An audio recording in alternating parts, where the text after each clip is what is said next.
ओम नमः शिवाय। जय श्री महाकाल। तो देवों के देव महादेव आप पर यूं ही कृपा बनाए रखें, आपकी सारी कामना पूर्ण करें और आपके जीवन में जो भी दुख है, परेशानी है, समस्या है, उन्हें समाप्त करें। तो गुरुजी ने कहा है कि आज का जो उपाय है ये बहुत ही ज्यादा चमत्कारी होने वाला है। तो इस उपाय के लिए मात्र 5 गेहूं के दाने लेने हैं, गुड़ लेना है और विशेष तरीके से उपाय कर लेना है। इस उपाय को करने के बाद आपकी हर प्रकार की कामना पूर्ति होगी, चाहे वो लक्ष्मी को लेकर हो, धन वैभव को लेकर हो, नौकरी को लेकर हो या व्यापार को लेकर हो। तो गुरु जी की कथा को सुनकर ही उपाय बताएंगे। उसके पहले इस वीडियो को लाइक कर दें, चैनल पर नए हो सब्सक्राइब जरूर करिएगा। तो इस वाले उपाय के लिए जो सबसे पहले सामग्री चाहिए वो है गेहूं। तो इस प्रकार से आपको 5 गेहूं के दाने लेने हैं और जो गेहूं के दाने लो ना, वो कहीं से बिल्कुल भी खंडित नहीं होने चाहिए। इसके बाद जो अगली सामग्री आपको लेनी है वो है गुड़। तो इस प्रकार से आपको 1-2 गुड़ के टुकड़े ले लेने हैं और फिर आखिरी में आपको इस प्रकार से एक तांबे का लोटा लेना है और इस तांबे के लोटे में आपको अपने घर से, अपने किचन से जल भर लेना है। देखिए गुरुजी जानकारी देते हैं कि यहाँ से जल भरकर शिवलिंग पर जाकर समर्पित करते हैं ना, तो इससे आपके घर के जो दोष हैं वो समाप्त होते हैं, साथ ही साथ आपके जो पितृ हैं वो बहुत ज्यादा प्रसन्न होते हैं। तो इस प्रकार से ये सामग्री को लेकर आपको पहुंच जाना है अपने घर के आसपास जहां पर भी शिव मंदिर है वहां।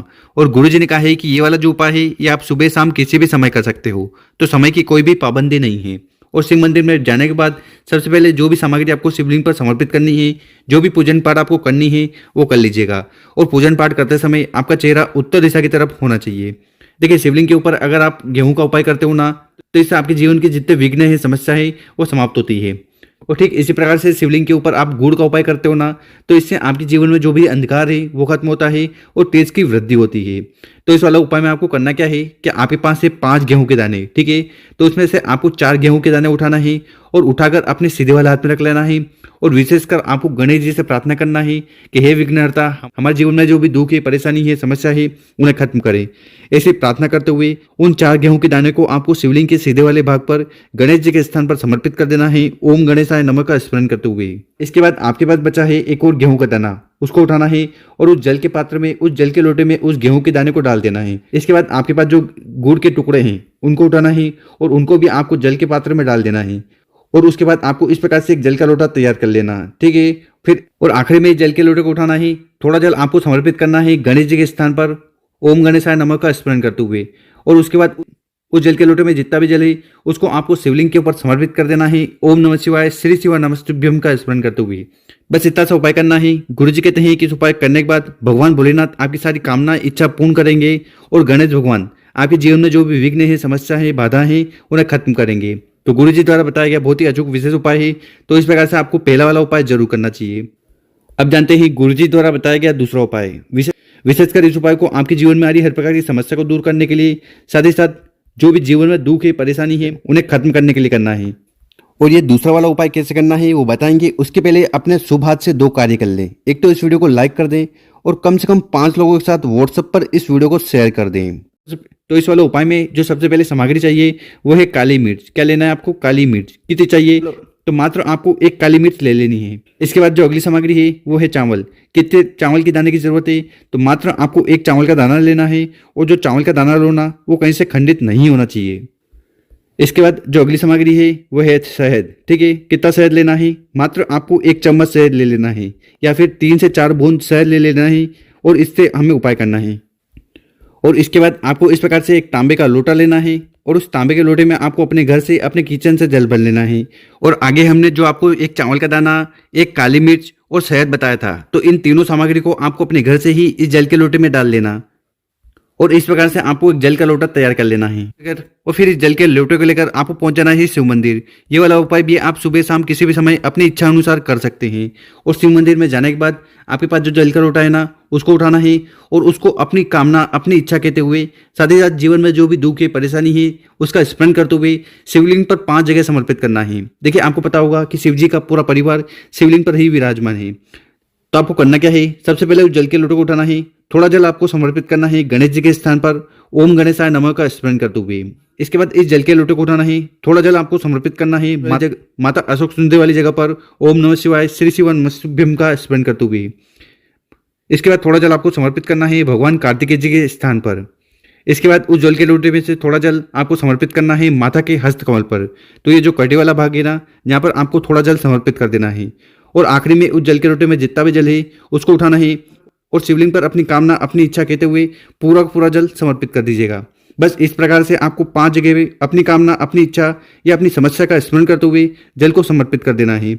इस उपाय करने के बाद आपके जीवन की सारी समस्या खत्म होगी और कामना पूर्ण होगी। देखिए, गुरु जी कहते हैं कि अगर आप शहद का उपाय करते हो ना, तो इससे आपके जीवन में जो दुर्भाग्य है वो सौभाग्य में बदलता है। काली मिर्च आपके जीवन की सारी समस्या खत्म करती है और चावल के दाने से आपकी जो आर्थिक समस्या है वो सुधरती है। तो इस प्रकार से आपको दूसरा वाला उपाय जरूर करना चाहिए। अब जानते हैं गुरु जी द्वारा बताया गया तीसरा उपाय। देखिए, तीसरा वाला उपाय क्यों करना है? अगर आपके घर में माता लक्ष्मी का बिल्कुल भी वास नहीं है, पैसों से जुड़ी समस्या आपके जीवन में लगातार आ रही है या आर्थिक समस्या आपके जीवन में है, तो इन सभी से निपटने के लिए आपको ये उपाय जरूर कर लेना है। कर ले, एक तो इस वीडियो को लाइक कर दें और कम से कम 5 लोगों के साथ व्हाट्सएप पर इस वीडियो को शेयर कर दें। तो इस वाले उपाय में आपको क्या सामग्री की जरूरत है वो देख लीजिए। तो सबसे पहले आपको इस प्रकार से मात्र एक बेलपत्र लेना है और जो बेलपत्र लो ना, वो कहीं से भी खंडित नहीं होना चाहिए, क्योंकि शिवलिंग पर कौन सी भी खंडित चीज नहीं चढ़ाई जाती। इसके बाद जो अगली सामग्री है वो है चावल। तो आपको इस प्रकार से मात्र एक चावल का दाना लेना है और जो चावल का दाना लो ना, वो भी बिल्कुल कहीं से खंडित नहीं होना चाहिए। और हर बार की तरह आखिरी में आपको इस प्रकार से एक तांबे का लोटा लेना है और उस तांबे के लोटे में आपको अपने घर से, अपने किचन से जल भर लेना है। देखिए, गुरु जी कहते हैं कि यहाँ से जल भरकर शिवलिंग पर जाकर समर्पित करते हैं ना, तो इससे आपके घर के सारे दोष, समस्या, बाधाएं समाप्त हो जाती है। इस प्रकार से इन तीनों सामग्री को लेकर आपको पहुंच जाना है शिव मंदिर। और गुरु जी ने कहा है कि ये वाला उपाय भी आप सुबह शाम किसी भी समय कर सकते हो और हो सके तो आपको उपाय शाम को करना चाहिए, क्योंकि शाम के समय प्रदोष काल में शिवलिंग में साक्षात शिव जी का निवास होता है। तो इस वाले उपाय में आपको करना क्या है कि आपके पास जो एक चावल का दाना है ना, उसको उठाना है। आपके जीवन में जो भी आर्थिक समस्या आ रही है, कर्ज की समस्या आ रही है, लक्ष्मी से जुड़ी समस्या आ रही है, तो उसका स्मरण करते हुए एक चावल का दाना आपको शिवलिंग के ऊपर समर्पित कर देना है। ओम नमः शिवाय, श्री शिवा नमस्तुभ्यम का स्मरण करते हुए। और ठीक इसी प्रकार से आपके पास जो एक बेलपत्र है ना, उसको उठाना है, अपने सीधे वाले हाथ में रखना है और आपको भगवान भोलेनाथ से प्रार्थना करना है कि हे भोलेनाथ, हे त्रिकालदर्शी, हे श्री शंभु, मेरी एक कामना है, इस कामना को जल्द से जल्द पूर्ण करें। देखिए, वो कामना नौकरी को लेकर हो सकती है, व्यापार को लेकर हो सकती है, जीवन में सुख शांति को लेकर हो सकती है, विवाह को लेकर हो सकती है, या कोई ऐसी दिल की बात है जो आप चाहते हो कि पूर्ण हो जाए। तो वो कौन सी भी कामना है ना, उसका स्मरण करते हुए वो एक बेलपत्र भी आपको शिवलिंग के ऊपर समर्पित कर देना है, शिव पुराण का जो मूल मंत्र है उसका स्मरण करते हुए। और इसके बाद आपके पास जो जल का लोटा है उसको उठाना है और धीरे धीरे कर पूरा पूरा जल शिवलिंग के ऊपर समर्पित कर देना है। ओम नमः शिवाय, श्री शिवा नमस्तुभ्यम का स्मरण करते हुए। यहाँ पर जल चढ़ाओगे तो जल बहता हुआ जलाधारी की तरफ से नीचे आएगा। तो यहाँ पर आपको अपना सीधा वाला हाथ रख लेना है और इस जल को हाथ में इकट्ठा कर उसको कंठ पर लगाना है, मस्तक पर लगाना है और नैनों पर लगाना है। इससे क्या होगा? इससे आपका जो दुर्भाग्य है वो सौभाग्य बदलेगा, समस्या खत्म होगी। तो इस प्रकार से आपको तीसरा वाला उपाय जरूर करना चाहिए। गुरुजी ने कहा है कि इस उपाय को करने के बाद आपकी जो आर्थिक समस्या है वो तो सुधरेगी, आपकी कामना भी पूर्ण होगी। तो गुरुजी द्वारा बताया गया 3 विशेष उपाय है, कर जरूर देखिएगा। और अगर आपको वीडियो 1% भी अच्छी लगी हो ना, तो इस वीडियो को 5 लोगों के साथ जरूर शेयर करें और उन लोगों की मदद करें। मिलते हैं हम आपसे एक और नई वीडियो में। ओम नमः शिवाय।